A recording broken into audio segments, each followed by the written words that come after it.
If you hate selling to your email list, I have the perfect solution for you to make income from the people who are already committed to being a part of your ecosystem without having to be pushy, salesy, or weird.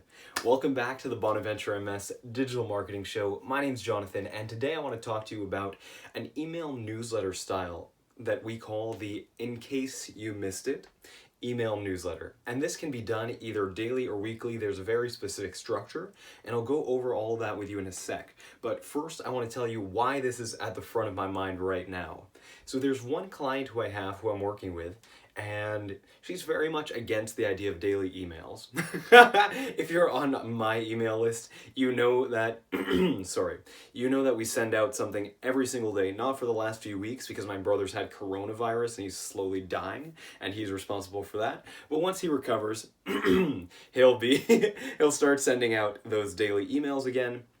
And we don't push too much stuff because we're full on clients right now, but not everyone is in that really great situation, right? Some people want more income from their email list, and actually we could start doing it this way too, where they want to deliver value first. I'm so sorry. Where they want to deliver value first, but they don't want to put themselves in a situation where their emails are just, hey, buy my thing, hey, buy my thing, hey, buy my thing. So here's how you can do that. The traditional daily email structure that I like is the hook, right? So that's whatever catchy headline and the first few lines of your email you're going to have, and then launching into your story, which is like, hey, here's something that happened to me in my life within the last few days, or whatever, right? It can be somebody else's story, it can be a historical story, whatever you want it to be. And from there, you go into, normally, you would go into a transition, right? So that's exactly why I created this product. And then you have your conclusion. So just your sign off, right? But what if you do not want to be selling? Then you just have your hook, you have your story, you have your conclusion, and then what, right?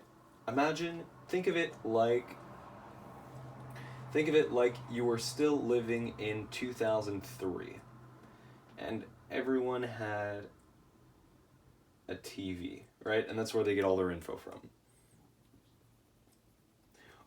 On the TV, the way that TV stations make money is that they run advertisements, right? So you want to think of this as your TV show. Imagine how great it would be if TV shows didn't have ads. Well, that's why Netflix exists, and that's why they're succeeding so well, right? Because they charge you up front, and they don't have any commercials, and everyone's like, oh, I love it. HBO, they all work on the same concept. So we know for a fact that people love not being pitched, but there's still a really clever way that you can do it while keeping this same structure without putting the pitch in the email itself. So what you have to do is this. At the very end of your email, you can or you cannot have a PS section.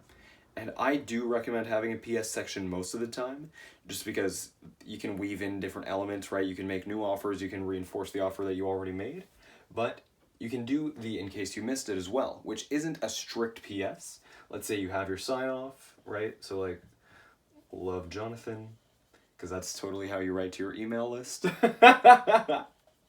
Then you can have underneath there an entire section. How you want to design this is up to you, but it should contrast the rest of the body of the email. So make the background a different color, right? Let me just finish this. So make the background a different color, throw an image in, have your headline, have some body of text, and then a big ol' link. And you can use that to drive people back to blog posts, drive traffic towards your YouTube videos, drive traffic onto your podcast episodes, or you can do it if you've already got a system in place, like you've got a bunch of different funnels, you can do that to drive to a pre-sales page or something that's like disguised as content, an advertorial we call it, which is when you have like a faux blog post that at the end actually makes the pitch to an offer, or it's prepping people for an offer that you're gonna pitch to them. And yeah. Sorry, I'm really tired. My voice is shot. I was having a weekend of debauchery last weekend, so I'm a little bit messed up from that still.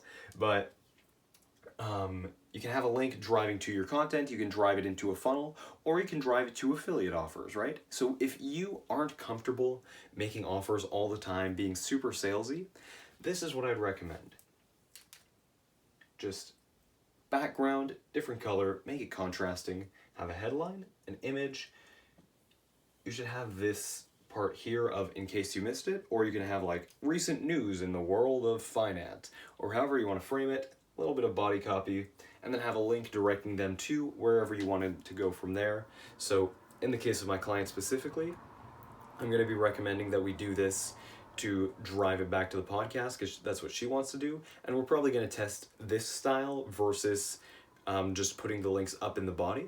And the decision should be made based on how you're going to, or I guess the data that's coming in and how you analyze that data and how you want to optimize it from there. Now, this is a very good style for daily emails, but you should not be doing it every single day, right? Pick a day, whatever your best day is where you get the most opens, and make it like the recap of the week, right? At the bottom there, like, hey, by the way, this is all the coolest stuff that we did this week.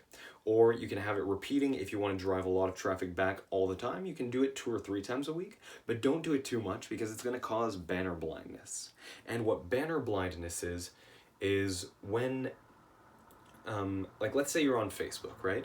When you're scrolling down and you see the same types of ads over and over and over again, eventually you just don't even you start to not even realize that they're there anymore, right? Your subconscious just completely blanks them out because you've seen so many times that it's blending in with everything else, and you're like, I ignored it 100 times, now I'm just gonna automatically ignore it. So don't make it so that your email list automatically ignores this, but if you set it up and do it either once a week or up to as much as 3 times a week, you should be good to drive traffic to your content, to your sales processes, or to your affiliate offers.